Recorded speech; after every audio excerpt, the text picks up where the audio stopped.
Hi everyone, welcome back to Rayalaseema Sudheer channel. ఇక్కడ కనిపిస్తున్న ఈ ఉల్లి తోట మొదటిగా మనకు ఇలా ఫ్లవర్ వస్తుంది. వైట్ కలర్లో ఉంటుంది ఈ ఫ్లవరు. ఇక్కడి నుంచి ఈ ఫ్లవరు కొన్ని రోజులకి ఎండిపోతుంది, ఎండిపోయి రాలిపోతుంది. ఈ ఫ్లవర్ రాలిన తర్వాత దాని బ్యాక్ సైడ్లోనే ఇలా గ్రీన్ కలర్గా వస్తుంది.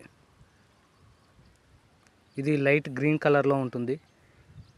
ఇందులో మనకు ఉల్లిత్తనాలు ఉంటాయి. ఈ కంకిని అన్నది కట్ చేసుకొని రైతులు ఒక చోటకి చేర్చుకొని కొన్నాళ్ళు ఎండకి ఎండబెట్టుకొని కర్ర సహాయంతో ఉల్లి కంకిని అలాగే ఉల్లి ఇత్తనాలని వేరు చేసుకుంటారు. ఇలా వేరు చేసుకున్న ఉల్లి ఇత్తనాలని నెక్స్ట్ పంటకి ఎత్తుకోవడానికి అవకాశం ఉంటుంది. ఇలా పెట్టుబడి కూడా రైతుకి తగ్గుతుంది. అలాగే ఈ ఉల్లి ఇత్తనాలని ఇతర రైతులకి సేల్ చేస్తారు. ఇలాంటి మరిన్ని విషయాలను తెలుసుకోవడానికి రాయలసీమ సుధీర్ ఛానల్ని సబ్స్క్రైబ్ చేసుకోండి. Thank you.